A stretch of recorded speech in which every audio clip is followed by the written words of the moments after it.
Let's continue with meals. Main meals today, lunches and dinners. Again, my aim is to armor you with tools and knowledge so that you'd feel confident and comfortable to craft your own meals, even if you don't follow any recipes. Just a quick note here. Today, I won't dive into meal prepping or planning tips too much, as there will be a separate video about this topic. Let's first get comfortable with assembling one meal before we go into prepping and meal planning mode. Starting with bowls, I find the GBOMBS by Dr. Joel Fuhrman and F-GOALS by Dr. Will Bulsiewicz a very good guideline to follow in order to make the meals balanced and nutritious. The GBOMBS stand for greens, beans, onions, mushrooms, berries, and seeds, while the F-GOALS stand for fruit and fermented, greens and grains, omega-3 superseeds like flax, chia, and hemp, aromatics, onion, garlic, basil, leek, shallot, chives, legumes, and sulforaphane found in cruciferous vegetables. Let's also add seaweeds to the formula, as they are an essential source of dietary iodine if you are relying on plants as your main source of food. In addition, seaweed is high in fiber, especially prebiotic fiber. I personally would also add turmeric and bitter foods to this list. Turmeric because it is the single most anti-inflammatory food, and it also has powerful carcinogen blocking effects. Always consume it with a pinch of black pepper, as it enhances the absorption of curcumin 2,000-fold. Bitter foods stimulate your digestion because they help increase the amount of digestive juices in your stomach that help break down food more quickly and effectively. You'll find the list of most common bitter foods in today's downloadable guide. Now, coffee, green tea, and cocoa are also bitter foods, but they should not be consumed along with foods, as they may inhibit nutrient absorption. So leave at least an hour between your meal and any of the mentioned bitter foods. Alternatively, enjoy a digestive tea about an hour after eating, like ginger, chamomile, peppermint, licorice, anise, or fennel. So how do you go about preparing yourself a balanced bowl? First, pick the greens, either fresh or cooked. Load your bowl with those. Then add cruciferous veggies, because they contain sulforaphane, that is a cancer-preventing phytochemical converted from glucoraphanin. However, for sulforaphane to form, we need a plant enzyme, myrosinase, which is converted when we cut or chew the vegetable, that is, we wound the plant.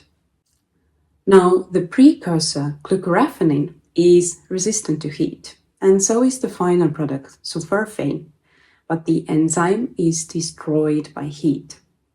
And with no enzyme, there is no sulforaphane production. Here's what you can do to enjoy the benefits of sulforaphane even when you want to cook your cruciferous veggies. First is chop and wait technique. For example, if you chop the broccoli, Brussels sprouts, kale, collards, or cauliflower first and then wait for 40 minutes, then you can cook them all you want. The sulforaphane is already made, the enzyme is already done doing its job, so you don't need it anymore. Or you can add raw veggies to cooked ones. This works because the fresh greens have the enzyme that can go to work on the precursor in the cooked greens. Next option is to sprinkle some crushed mustard seeds, daikon radish, horseradish, or wasabi, as those provide a natural source of the enzyme. And then it's like you're practically just eating it raw, and just a pinch on your plate will do the trick. It's noteworthy that the seeds of broccoli have the highest concentrations of glucoraphanin, more than 100-fold higher than florets. So broccoli sprouts are something that are always growing in my kitchen. When pondering whether to choose white or red cabbage, red cabbage may contain 8 times more antioxidants than green cabbage. In fact, red cabbage provides one of the single best nutritional bangs for your buck. I almost always have it in my fridge to complement my salads and even stews. Next step, we go to protein. Beans, lentils, mung beans, edamame, tofu and tempeh. Another great option is soy or pea protein granules that mimic minced meat a bit. Beans and lentils are considered one of the superfood among the rest, that is berries, allium family, greens and cruciferous, mushrooms, herbs and spices, nuts and seeds. They are loaded with protein, iron and zinc, as well as fiber, folate and potassium. Then add grains like rice, quinoa, buckwheat, millet, sorghum, barley, rice, spelt or wheat berries, or opt for whole grain pasta or bread. Include aromatics like onion, garlic, shallots, and fresh herbs like dill, basil, parsley, or coriander. Now, onions, garlic, scallions, chives, leeks, and shallots are part of allium vegetables. These vegetables are known for their anti-cancer properties. Like the sulforaphane in cruciferous veggies, the anti-cancer organosulfur compounds in allium vegetables are also released when they are chopped, crushed, or chewed. Therefore, eat them raw or wait 10 minutes after chopping before you start cooking them. Let's move on to mushrooms. Mushrooms contain unique beneficial phytochemicals, such as the potent antioxidant ergothioneine, immunomodulating beta-glucans, substances with anti-estrogen activity that help prevent breast cancer, and prebiotic polysaccharides that promote a healthy gut microbiome. Pick either chanterelles, cremini, maitake, oyster, porcini, portobello, enoki, lion's mane, shiitake, or simple white bottom mushrooms will do. Saute them though to get rid of toxic substance agaritin, which may be carcinogenic. Frying, microwaving, boiling, or even just freezing and thawing lowers the levels. Microwaving seems to work the best though. Just 1 minute in microwave reduces the agaritin content of the fresh sliced mushrooms by 65%, and only 30 seconds wipes out about half. Eating raw or undercooked shiitake mushrooms can cause something very unpleasant. A shikote mushroom dermatitis. Basically, it's a crazy rash. And it can strike as many as 10 days after you eat them, which is why people may not make the connection. So better cook your mushrooms.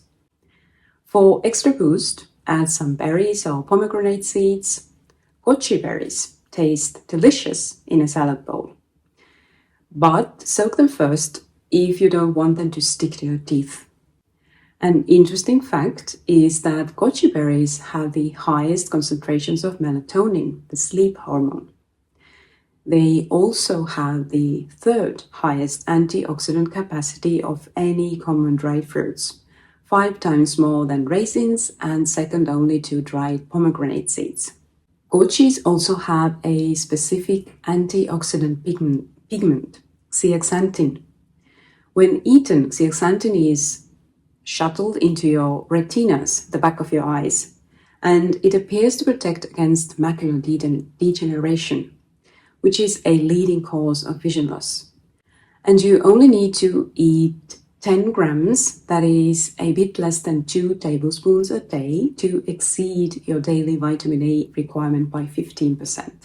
You can add them to your porridge, desserts, snack on them, and I even like gojis in my salad bowls, as mentioned. Any berries will do good for you. The darker the color, the more potent they are.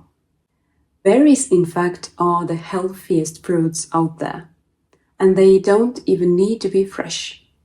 Studies on cherries, raspberries, and strawberries suggest that most of their nutrition is retained even when frozen.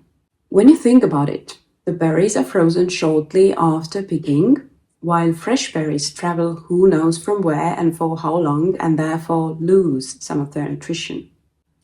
Next, a touch of seaweeds for daily iodine. I especially love soaked wakame. It adds such a nice umami taste. And finally, nuts and/or seeds that you can also include in the dressing. If you already had your chia or flax with the morning porridge, you don't need to worry about those. Simply add other varieties like walnuts, almonds, hazelnuts, hemp, sunflower, pumpkin. The dressing makes the salad whole. The simplest one is either miso or tahini based, or you can use both. Adding water, lemon juice. If you use miso, lemon juice is not needed, and because miso already has sour taste. Then nutritional yeast and garlic powder or fresh garlic. If you use a blender, you can make use of soaked sunflower seeds and add fresh herbs like basil, parsley, and/or coriander. In today's downloadable cheat sheet, you'll find step-by-step guides to both salad bowls and dressings that will make your life a lot easier. And here you can see all the ingredients laid out to assemble a tasty bowl. Cooked beet greens, black rice, edamame beans, red cabbage, the nutrient powerhouse, physalis, nori strips, ground flaxseed, sauteed mushrooms, and a miso tahini yogurt dressing with mustard. So you always follow the same formula: greens, cruciferous veggies, grains, legumes, aromatics and herbs, mushrooms, seaweed, optionally berries, and nut seeds, and you can't go wrong. That was bowls. Other main meals I want to cover are stews and soups. I will talk about them simultaneously, as stews basically are thick soups. Ingredient-wise, the same principles apply, that is, following the GBOMBS and F-GOALS. I'll skip the theory here and prepare a delicious stew with you and explain things as we go along. I make it super simple when it comes to cooking the stew. I throw everything in the pot. Soaked and rinsed lentils, bay leaves for extra flavor and better digestion, onion and garlic that I chopped first thing to allow them to sit for 10 minutes before cooking, then ground dry roasted Indian spice mix consisting of fennel seeds, caraway, cumin, mustard, and coriander seeds. I can't do any spices at the moment, but you may opt for any mix of herbs or spices that you prefer, or curry paste or powder for that matter. And turmeric, if your spice doesn't already have it. Here I have cubed carrots, sweet potato, and beetroot. Then I pour in water, give it a stir, and let simmer until everything is soft, about 15 minutes. While the stew is cooking, I microwave the mushrooms. As there were quite a lot of them, I needed 4 minutes instead of 1 to get them to shrink. I discarded the water and for flavor added a bit of soy sauce and dried ginger. Now that the stew is cooked, I stir in coconut milk and baby spinach, which doesn't require cooking. The hot stew will wilt it down. It seems a bit too runny, so I add a tablespoon of arrowroot starch mixed into a tiny bit of water. Anyway, the stew will thicken more as it cools. And don't forget black pepper to enhance the absorption of curcumin in turmeric. Now, if you add more liquid to it, you have a soup, as easy as that. Let's now assemble our balanced meal. We start with steamed kale, add some stew, then red cabbage to activate the sulforaphane in kale, soaked wakame for daily iodine, the mushrooms, which you may also stir into the stew, but I prefer to have them separately.